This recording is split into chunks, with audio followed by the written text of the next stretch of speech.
So that is the state where we are sleeping, but we are not sleeping. That is the state of Jivan Mukta. It looks as if you are sleeping, but you are fully alert. It is called the passive alertness. What is this passive alertness? You have a bow and an arrow. Bow, you take the arrow, put it and draw it to the full. It is ready to go. Any second, the moment you just relax your hands a little, it will go. But it will go. Passive, absolutely passive and still. But it is alert, it is vigilant, it is full of potentialities, and that is the state of passive alertness. That is what we need to be always. Be alert, not actively alert, going here or there, no. Passively alert at all times. That is the highest state of consciousness. Nidrito bodhitaiva. Then the other interpretation can be Nidrito bodhitaiva. It is almost like what is told in our Gita in the second chapter. Lord Krishna tells him, Ya nisha sarva bhutanam tasyam jagati samyami yasyam jagrati bhutani sa nisha pasyato mune. A Jivan Mukta, for him, where all the people sleep, the night when all the people sleep, it becomes a day for a Jivan Mukta, for more than one mission. Even when you will not become a Jivan Mukta, often enough the sadhakas, they find the night time so tranquil, so calm, they normally get up by 11 o'clock and sit for 2 hours, 3 hours, 4 hours in meditation. Then perhaps the best hour, when nature cooperates with you, you will be able to have a beautiful meditation. So it becomes a daytime for you. There is a direct disciple of Rakhal Maharaj, who is known as Rakhal Maharaj. During the entire daytime, the person will be sleeping, everybody will be laughing at him, see this direct disciple, a fellow who is sleeping all the time. They didn't know. Throughout the night he was awake. Throughout the night he was awake. He will never tell. And not only that, during the daytime also, often enough, he will just put a cloth over his head and he will be just doing his japa. Often enough, when people see this fellow, he is sleeping. That's all. He is not doing it for somebody to say, Sabad, very good. He is not bothered about the applause from anybody. He is doing for himself. So, Nidrito bodhita iva, it means where all the people are ignorant or in darkness, he is the man who is awakened. It doesn't mean the real darkness, it doesn't mean the real night. It means even though the people are awake during the daytime, but they are all interested in all worldly affairs, the things, in their pegs of whiskies, and who bothers about the Lord? Who bothers about the Atman of the self? So, he is the only man who is awake when all these people go awake or asleep. So, what is night for them, where ignorance rules, a wise man is ruled by his conscience. All others are not conscious at all. So, and the reverse of it also. And they are all awake to what? They are all awake to the pleasures of the world. And a wise man is impervious to all the pleasures. He is not bothered, he is not attracted, he is not tempted, he is not lured by any of these temptations. So that is the state where during the day when people are awake, he is asleep to that. That is, they are awake to the sensual pleasures. This man is impervious to all those sensual pleasures. He sleeps during the sleep. That is, he is not bothered. He rather professes ignorant about them. He doesn't know how a peg of beer tastes or something like that. That's all. So, Nidrito Bodhita Iva has got several connotations. Then when all these things, when it happens, when a person is of empty mind, when there is no ego, there is no vasanas, and when the person, even when he is asleep, when he is full of his consciousness, nidrito bhutideva, then what happens to him? Kshina samsaranochisa. The entire worldliness has left him. He has got not a tinge of worldliness anywhere sticking to him. He is free from the world, even though he is living fully well in the world. Nothing of the world sticks to him. Samsarana means samsara. See why the world is called samsara? That which is always moving. It never remains the same. Samsarati, it is samsara. So samsarana means the samsara which is always moving, the movement of the samsara. So the movement of the samsara is completely lost in him. It is no longer there. The entire worldliness has left. Kshina samsarana. Alright. They have put the word Kshina samsvarana. What does it mean? Samsvarana means the old recollections.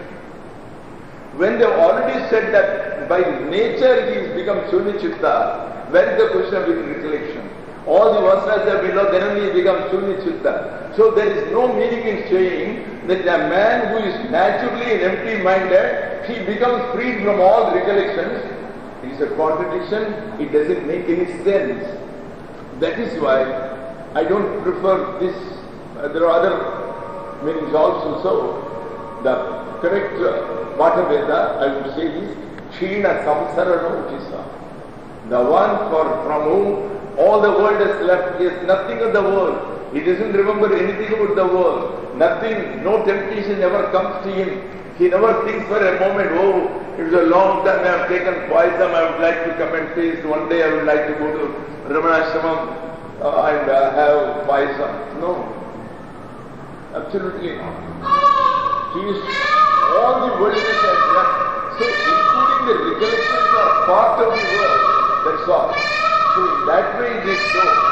But here he means Kshina Samsarana means all the attachment to the world, all the attachment to the worldly objects, all the lure of the worldly objects, it's all gone, completely lost.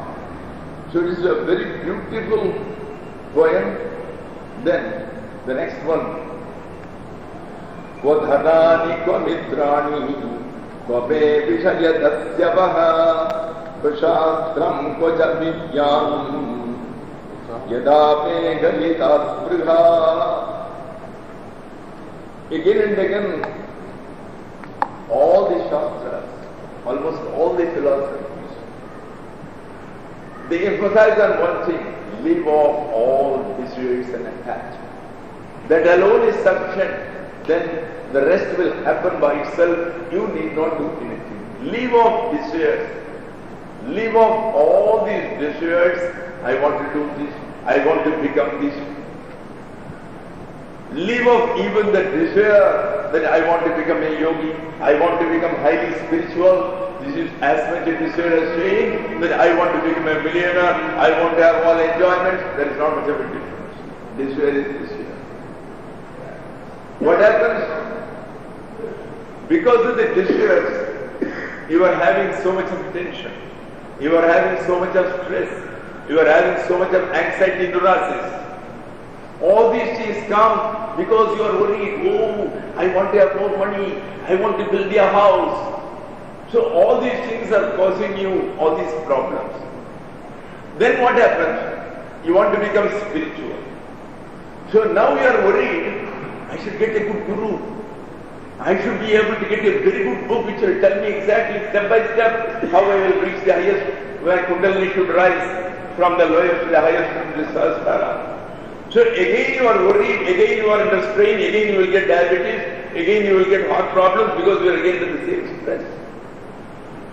The entire thing is a course of relaxation. The Lord is the supreme bliss. You are striving for a supreme bliss and you are doing it with effort. It has to be effortless. Wherever effort is involved, take it. It is not worth going through. We say the Lord is bliss. And the Bible says, I am the destination, I am the way. So if the Lord who is the destination is also the way, that all your way should be full of flowers and not full of thorns. Every step of yours should be full of relaxation, full of comfort, full of ease. That cannot afford to be any effort. So what happens is, he says, Yada me galita spriha. The day when all my desires have melted away. Galita means galna. It's also in Hindi we say. Galita means that which is melted away, dissolved. It has gone away. Yada me galita spriha. The moment the attachments to the worldly objects, the desires for worldly objects, when they have all melted away, then I find I have absolutely no interest in wealth. Kodhanani, when is the question of wealth? I require no wealth. Somebody requires the wealth of learning. Somebody requires the wealth of money. Somebody requires the wealth of enjoyment. Somebody requires the wealth of owning several houses and mansions. So wealth can be of different kinds. In the olden days, Godhan, our sages used to have a number of cows. That used to be their only wealth. And having children, that's considered as Putradhana. That's also a wealth. So, a worldly man, he only substitutes one wealth for another in his quest. Even when he turns spiritual, it is still a quest, it is still a desire. Leave off all quest, leave off all desires. Just let things be as they are. Be a witness, be a witness.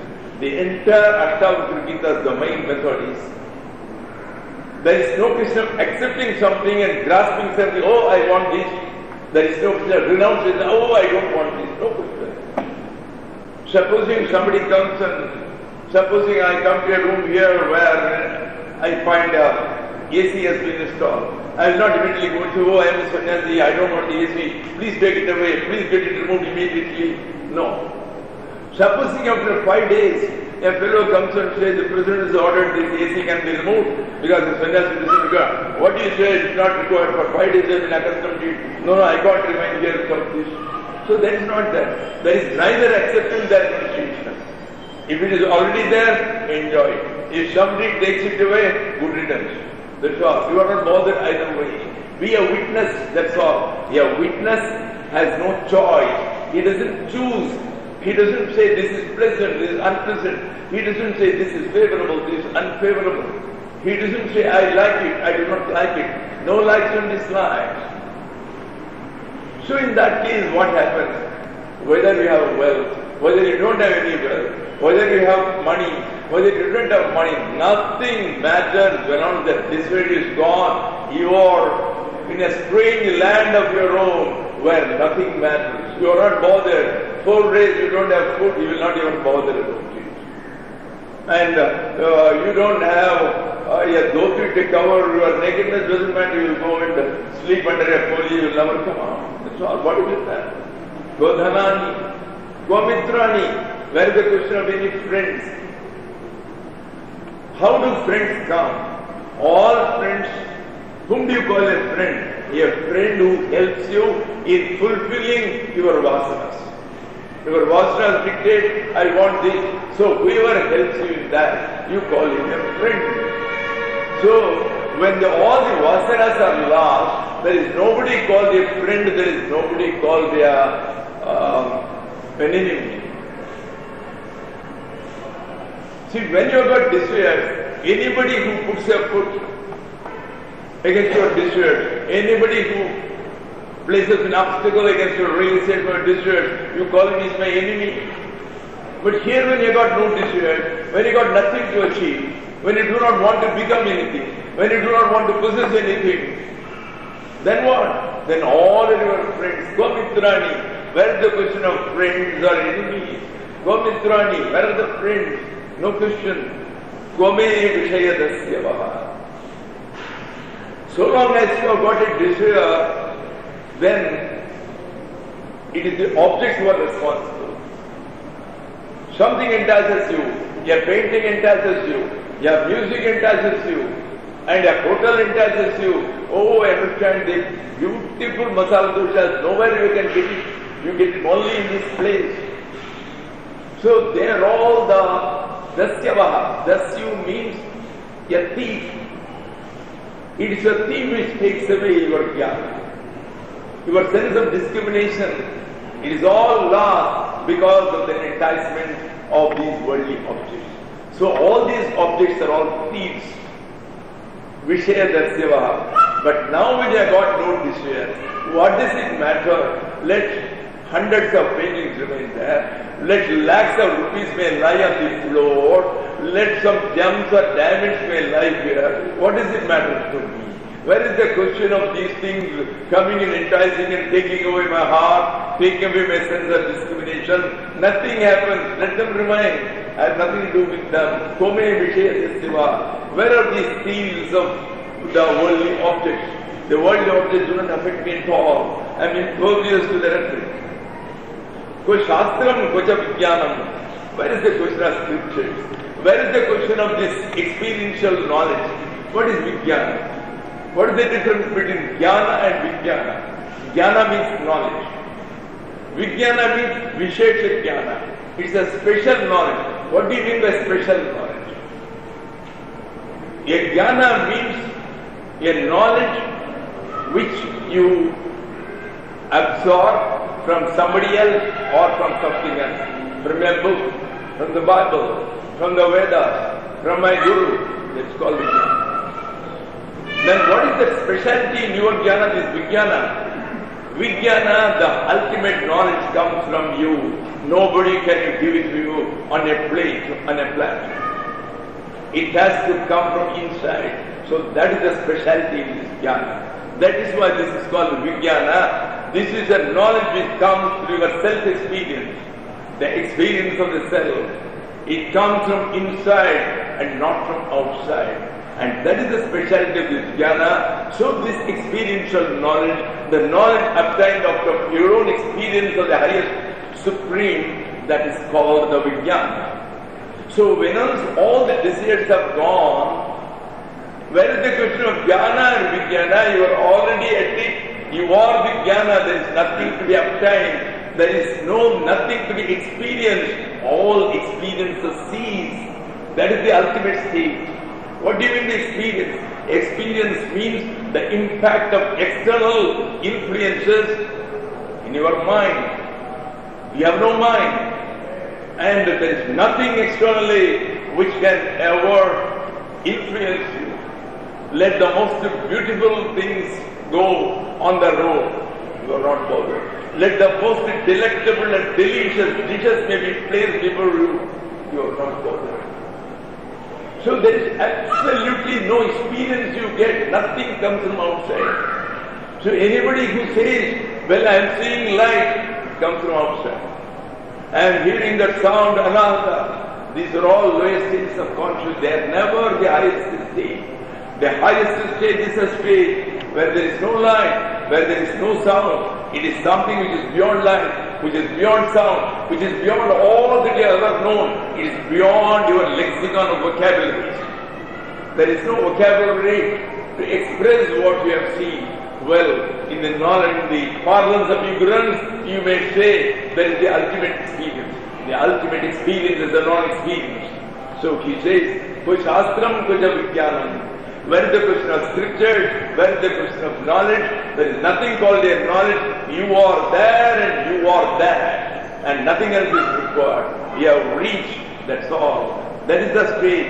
Let all the desires go. Even the desire for getting spiritual uplift, the desire for the self-realization, even that should be lost. You remain as you are. Be, don't become.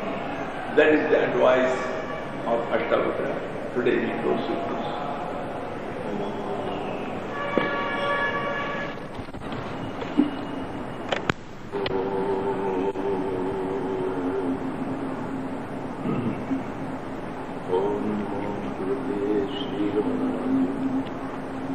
Om Namo Bhagavate Sri Ramananda. Om Namo Bhagavate Sri Ramananda. अपार सच्चित् सुखवारिराशे यस्योन्यं भुवनं समस्तं गुहाहितं तं रमणं गभीरं चिन्ताविहीनं विचिन्तयामि.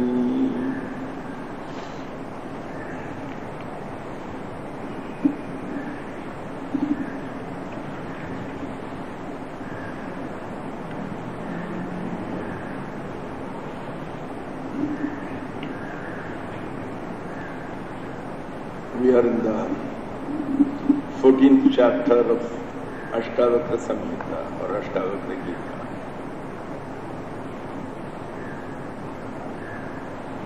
The method of Ashtavakra is a method of balancing. Neither one extreme nor the other extreme. He neither advises absolute renunciation, nor does he encourage being involved in worldly affairs. Remain in the middle, be a sakshi, be a drashta, be a witness. Remain in your witness consciousness. Witness consciousness means anything may go on in your presence, you will not react, neither by action nor by mind. Things could take place, you will not judge, oh, this is not good, no, this is bad, this is very good, oh, this I like, this I don't like, this is pleasant, this is unpleasant. No judgment at all, no likes or dislikes, remain a witness. Supposing somewhere a murder takes place and then a witness is brought before the court, if the witness was moved by his emotions and he went and participated in the fight and he gave one or two blows to one of them, he is disqualified from being a witness. He is a participant. He is no longer a witness. Witness is one who just sees without fear or favor, without any prejudices, for or against. And that is the witness. So he says here, as I said, each one is a moksha capsule. If only we can understand that with our heart and not with the brain. None of them is meant for arguments, none of them is meant for various species arguments which we are famous for. But you have to understand with the heart. It is just a matter of changing our spectacles. There is nothing to believe, there is nothing to be done, there is nothing to be practiced. You get it on as is various basis.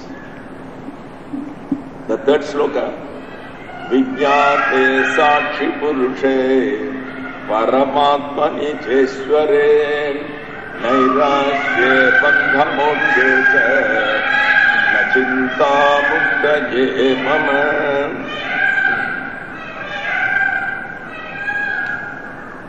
Here he says, I am neither bothered about bondage, I am neither bothered about involvement in the worldly affairs, nor am I bothered about release from them. I am not bothered about liberation. I am not bothered about involvement. Neither. I am not attached to either. I neither welcome the one, nor do I despise the other. Then what happens? You become the Sakshi Purusha. Otherwise, you have got the Tadatmya Bhava, you have 100% identification with the world. I see my shares and debentures, I am identified with them. If tomorrow, if it comes in the papers, my shares worth 1 lakh of rupees, its value has been reduced to 1 rupee, I'll be wailing and bemoaning that I have become bankrupt. It is because of the identification. If something happens to the house where I am, there has been an earthquake, my house containing a 5-storied house, it just collapsed. Then there is an identification, oh my Lord, I am lost, I am lost. So you are identified with the world so long as you are involved in the world. Neither you go to the other stage. Now you are worried. Oh, I am involved in the world. I am having a lot of worries. I am having a lot of problems in the office, problems with house, problems with children, problems with society, problems with politics. Oh my Lord. So morning to evening you are having anxiety, neurosis, tensions, and all these problems come to you. All right? You renounce everything and you are going, perhaps as a monk. Again the same neurosis continues, the same anxiety continues. Now the anxiety is not about the involvement, the anxiety about achieving the moksha. Oh, will I be getting a good guru? Is he really good enough? Will he be of the order of Bhagavan? Will he be able to carry me through and see that I reach my goal? Is it the correct path? Is this path is the one ordained in all the scriptures? You get a lot of worries. And then you sit for meditation. Oh my Lord, my mind is not able to remain steady even for a moment. My mind is moving here and there. And when I reach and ask my Guru, oh, it will be like that, you go on. So how can I go on? My Guru is indifferent to me. He is not able to give me any immediate relief. What sort of a Guru is he? So again the same anxiety, the same stress, the same worries, everything is the same. We have only exchanged the samsara for moksha, that's all. But it remains the same. Then how can you get out of it? How can you get liberated? You want to get liberated from all these tensions, of all these anxieties, of all these efforts. And if you are going to be equally involved, and equally if you are going to have anxiety problems, then it makes no sense. So he says, don't be a pendulum which goes either to the left or the right. Remain in the middle. When you remain in the middle, it neither goes to the left nor to the right. Then what happens? You identify yourself with a witness consciousness. You are conscious of whatever is happening. Absolutely no judgment, no likes, no dislikes. I don't know, people used to tell me that if before Bhagavan Ramana, if a murder is to take place, Bhagavan will not bat his eyelid. Absolutely quiet. He never bothers. So many occasions, so many things happened. Somebody came, he was sitting on a tiger skin. And he just told me there is nobody else. He said, hey, just move away, I want this tiger skin. He took it. Bhagavan never remonstrated at that time. But then when he told, if somebody else tell them that you gave me, Bhagavan said, I will not tell you that I won't tell. But he kept quiet. He never protested. He would have shouted. So many people were there outside. No. So, no reaction. That's what Gurudev again and again said. Gurudev, one of the most recent philosophers, the Russian philosophers, when he was asked, can you summarize your teachings in one sentence, he said, do not react. That's all. You come to that, do not react to joy, don't jump with joy on hearing a good news. Nor do you go into the doldrums of sorrows and misery the moment you have a bad news. Neither. Remain unaffected. Remain as if you are wood. Wood doesn't react to either heat or cold. Wood doesn't react to either censure or praise. Remain like that. Vigyate sakshi purushe. So, you identify yourself with that being who is only pure consciousness. You are consciousness which doesn't take sides, which is unprejudiced.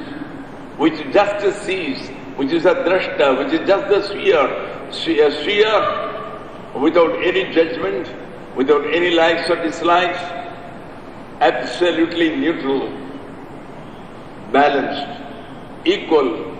If you get something good, very good. If you get something bad, equally good. If I get a transfer to Tiruvannamalai, which is my home place where everybody is there, I am happy. If I am transferred to Timbuktu or Shillong, where I'll have to leave everybody and go all alone and will have a difficult time, it's equally okay. Welcome it, that's all, no problem at all. Well, that is the stage of a Sakshi Purusha. A being who is only mere sheer consciousness, a witness consciousness, he only witnesses. Well, the moment you recognize that you are that witness consciousness, you have nothing to do with any of these things. You are the Atman. Atman never takes sides. It cannot, because there is only one Atman. There is neither friend nor an enemy. All are one and the same. So with whom are you going to take sides? Externally it looks he is an enemy, but then he is also my own self. He is an extension of my own self. He is a projection of my own self. So where is the question of friend? Where is the question of an enemy? Vijñāte Sakshi Purushe. The moment you come to that stage where you accept whatever happens, let heavens fall, do not bat your eyelid. Sit quiet. So remain as a Sakshi Purusha, that is as the witness consciousness, simply being aware of what is happening, without judging that whether what is happening is good, whether what is happening is to your liking or not. So then what happens? When once you are at the stage, you have reached the stage of becoming the Supreme Being. The Supreme Being never sides. We are all equally the sons of one God. Will he take sides with one son against another? No. He is only looking at you. What all the miseries you are getting, they are all of your own make. God doesn't give you neither that happiness or that unhappiness. It is we who are responsible for it. So, Vijñāte Sakshi Purushe, the moment you have recognized in yourself that witness consciousness, then what happens? You become the Paramatma. You become the Supreme Being. Not only that, Ishwari, you become the controller of all. I am the Lord of all is away, the captain of my destiny. That's all. You become everything. You become the controller of all. Not only you can conduct yourself, you can conduct everybody's affairs if you want. You get to the stage. Ishwari, you become the Lord. You can lord over all. You get to the stage. So you have only to come to that stage of witness consciousness. Be a witness. Be a Sakshi Purusha. Then you become the final Supreme Being. You become the Absolute. You become the Ishvara, the controller of all. And when once you have become a Sakshi, you are neither bothered about bondage nor about liberation. Bandha mokshe nairasya. Asa means desire. Nirasha means desirelessness. That is indifference. So nairasya means a state of indifference to bandha and moksha.